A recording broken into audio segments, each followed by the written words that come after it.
দুই চোখ বন্ধ করে মাত্র 3 বার সূরাতুল লাহাব পাঠ করলে কি হয় আপনি জেনে অবাক হয়ে যাবেন।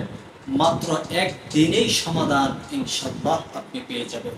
বিশ্বাস করুন, আমল করুন, আপনি ফলাফল পেতে বাধ্য হবেন ইনশাআল্লাহ। আল্লাহ তাআলা আপনাকে দান করবেই করবে ইনশাআল্লাহ। আপনি তাহলে সে আমলটি কিভাবে করবেন সেই দিক নিদর্শন খুব মনোযোগের সাথে আপনাকে শুনতে হবে। আপনি যা চাইবেন, যেটাই চাচ্ছেন সেটাই পাবেন ইনশাআল্লাহ।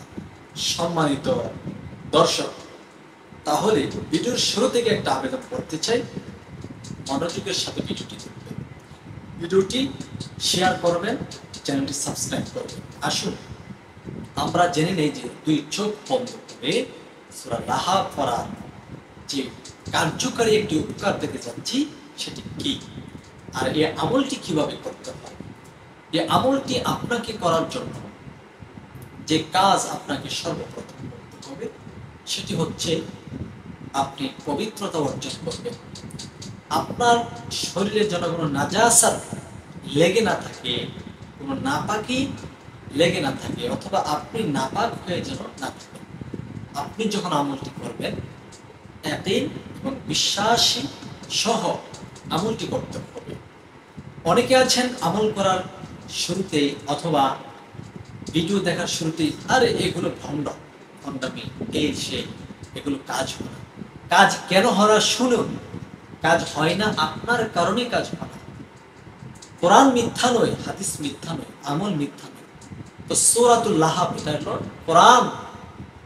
কোরআনের একটি সূরা।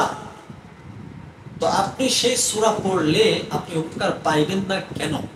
আল্লাহ তাআলা তো বলে দিয়েছেন, আল্লাহ তাআলার যে নাম আছে ওই নাম নিয়ে ডাকলে আল্লাহ তাআলা কাউকে খালি হাতে ফেরত দেয় না। কোরআনের মধ্যে আল্লাহ তাআলা সমস্ত রোগের সমাধান দিয়েছেন।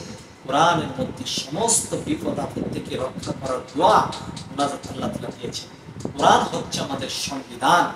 কোরআন দ্বারা আমল করলে হবে না, অবশ্যই হবে। আপনার দিল ঠিক করুন, ইনশাআল্লাহ হয়ে যাবে।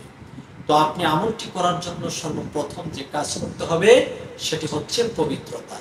আপনি যখন ওযু করবেন দু হাতের কবজি পর্যন্ত ওযু করার প্রারম্ভে ছোট্ট একটি দোয়া পড়ে নেবেন। আউযু বিল্লাহি মিনাশ শাইতানির রাজিম। এই দোয়াটা যখন আপনি পাঠ করবেন, আউযু বিল্লাহ পাঠ করে যখন ওযু শুরু করবেন, ওযুর মধ্যে শয়তানের যত রকমের ধোঁকা আপনাকে দিতে আসবে বিতাড়িত হয়ে চলে যেতে বাধ্য হবে ইনশাআল্লাহ। আর ওযু করার সময় ওযুর অঙ্গ প্রত্যঙ্গ যখন ধৌত করবেন মনে মনে একটা জিকির আদায় করবেন, সেটি হচ্ছে বিসমিল্লাহ বিসমিল্লাহ বিসমিল্লাহ, মনে মনে এটা পাঠ করবেন। আর যখন ওযু করা শেষ করে ফেলবেন, একেবারে ওযু করা শেষ, ওযুর শেষে একটি দোয়া আছে, ওই দোয়াটা যদি পাঠ করেন মহান আল্লাহ তাআলা তৈরি 8টি জান্নাতের দরজা আপনার জন্য খুলে দিবে। আল্লাহ নবী বলেন আপনি 8টা জান্নাতের মধ্য থেকে যে কোনো জান্নাতে দিয়ে প্রবেশ করতে পারবেন, কোনো বাধা থাকবে না, কোনো ধরা থাকবে না। আপনার জন্য 8টি জান্নাতের দরজা খোলা থাকবে। ওযুর পরে ছোট্ট একটি দোয়া যদি আপনি পাঠ করতে পারেন, আর সেটি হচ্ছে কালিমায়ে শাহাদাত, আশহাদু আল্লা ইলাহা ইল্লাল্লাহু ওয়াহদাহু লা শারীকা লাহু ওয়া আশহাদু আন্না মুহাম্মাদান আবদুহু ওয়া রাসূলুহু। এই কালিমায়ে শাহাদাত যখন পাঠ করবেন, ডান হাতের এই শাহাদাত আঙ্গুলটা আসমানের দিকে ইঙ্গিত করে কালিমায়ে শাহাদাত পাঠ করবেন। এরপর আরো একটি দোয়া আছে, ওই দোয়াটা যদি পাঠ করতে পারেন তাহলেই চলবে। আল্লাহুম্মা জাআলনি মিনাত তাওয়াবিনা ওয়া জাআলনি মিনাল মুতাতাহহিরিন। আল্লাহু আকবার কাবীরা। এই দোয়াগুলো যদি পাঠ করতে পারেন, এই ছোট ছোট 5 মিনিট দোয়াগুলো কতই যে উপকার আপনি দেখে বলে কখনই শেষ করতে পারবেন না। এগুলো আল্লাহ তাআলা গায়বী ভাবে আপনাকে আল্লাহ তাআলা সমাধান করবেন, যে গায়বী ভাবে যে কি থেকে কি হলো অনেক সময় বলেন না, এগুলো সহিহতে আমল করেন, ইনশাআল্লাহ কি থেকে কি হয়ে যাবে। এরপর পবিত্রতা অর্জন করে আপনি পবিত্র একটি বিছানাতে বসবেন, সেটা হোক নামাজের পর, সেটা হোক নামাজ বিহীন। তবে নামাজের মধ্যে যদি, নামাজের পরে যদি পাঠ করতে পারেন তাহলে আরো ভালো, আরো ভালো। ধরে নিন এখন আপনি আমলটি করতে চাচ্ছেন, যে কোনো মুহূর্তে পবিত্র স্থানে বসে যাবেন, 3 বার ইস্তেগফার আদায় করে নেবেন। আস্তাগফিরুল্লাহ রাব্বি মিন কুল্লি যামবি ওয়া আতুবু ইলাইহি। আস্তাগফিরুল্লাহ রাব্বি মিন কুল্লি যামবি ওয়া আতুবু ইলাইহি। আস্তাগফিরুল্লাহ রাব্বি মিন কুল্লি যামবি ওয়া আতুবু ইলাইহি।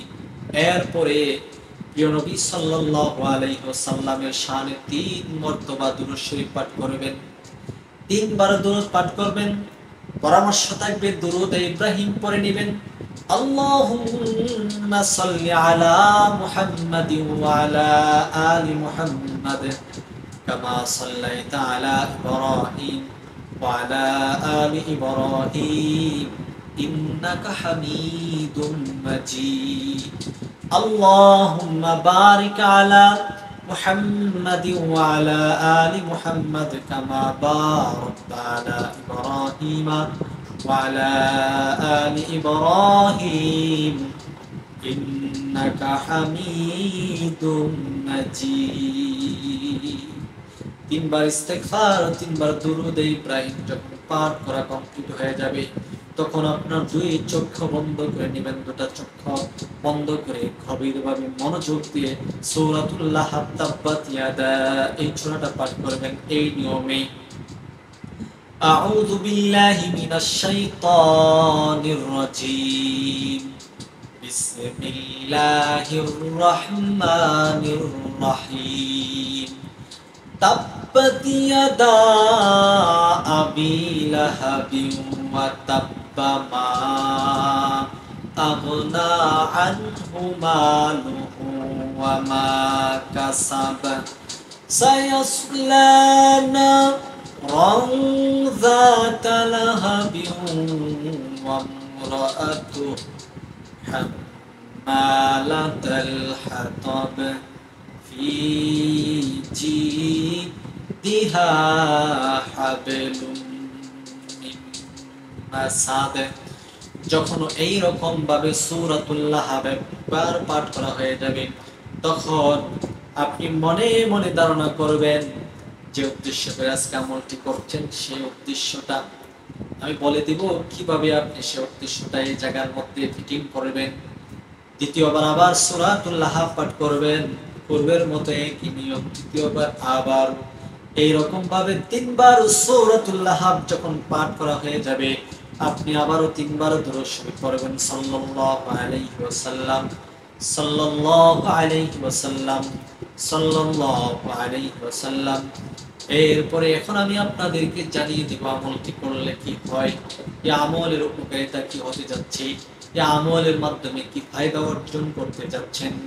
এই বিষয়গুলো জানার পূর্বে প্রিয় মা ও বোনেরা, প্রিয় ভাইয়েরা আমার, বাবারা আমার, আপনি যদি আমাদের এই ছোট্ট চ্যানেলে নতুন এসে থাকেন, দয়া করে চ্যানেলটি সাবস্ক্রাইব করে ফেলুন, ভিডিওটি শেয়ার করে জনস্বার্থে কল্যাণমূলক সওয়াবের নিয়তে ভিডিওটি শেয়ার করে দেন। আপনার একটা শেয়ারের মাধ্যমে কেউ যদি ভিডিওটি পেয়ে আমল করে, ইনশাআল্লাহ আপনারও সেই সওয়াব আল্লাহ তাআলা দান করবে। তো এই আমলটি আপনি এই নিয়তি করবেন, আপনার যারা শত্রু আছে, যারা দুশমন আছে, একের পর এক আপনাকে ক্ষতি করতেছে, একের পর এক আপনাকে ধ্বংস করার জন্য একটার পর এক ব্যবস্থা নিচ্ছে, কিন্তু আপনি তার দিকে, তার থেকে, তার কাছে কোন অবস্থায় তার কাছ থেকে মুক্তি পাচ্ছেন না। বিপদ আপদ, তার জুলুম থেকে আপনি একেবারে মুক্তি পাচ্ছেন না। ওই আপনার শত্রুকে দমন করার জন্য সূরাতুল আহাদ যথেষ্ট। ইনশাআল্লাহ মহান আল্লাহ তাআলা এই সূরার মাধ্যমে আপনার শত্রুকে ধ্বংস করে দিবে, নিষ্পেষিত করে দিবে। আপনার প্রতি কখনোই আর চোখ তুলে তাকাবে না, আপনাকে কোনো ভয় দেখাবে না, আপনাকে কখনোই হুমকি ধমকি দিবে না, আপনাকে মারপেটা করবে না, আপনার কোনো জিনিসপত্র নষ্ট করবে না। যখনই আপনি সূরাতুল লাহাব একবার পাঠ করে ফেলবেন, তখন আপনি মনে মনে বলবেন, আল্লাহ ইমুক আমার উপর জুলুম করতেছে, ইমুকে আমার ক্ষতি করতেছে, ইমুকে আমার স্ত্রীর ক্ষতি করে, ইমুকে আমার সন্তানের ক্ষতি করে, ইমুকে আমার পরিবারের শত্রুতা পোষণ করতেছে, আমার পরিবারের মধ্যে ঝগড়াঝাটি লাগাই দিচ্ছে। আল্লাহ তার থেকে আমাকে আপনি মুক্তি করেন, তার কাছ থেকে আমি পানা চাই। মহান রব, তার তার কাছ থেকে আমি পানা চাই, আমাকে আপনি তার কাছ থেকে ইবাদত করেন, তার জুলুম দুঃশাসন থেকে আমাকে আপনি ইবাদত করেন। ইনশাআল্লাহ এইভাবে যদি আপনি আমল করে দেখেন, বিশ্বাসের সহিত ইনশাআল্লাহ আপনার কার্যকারী হবে। শত্রুর মোকাবেলা থেকে আল্লাহ তাআলা আপনাকে রক্ষা করবে। আজকের ভিডিওটি পর্যন্ত। সবার জন্য শুভকামনা। ভিডিওটি শেয়ার করে প্রচার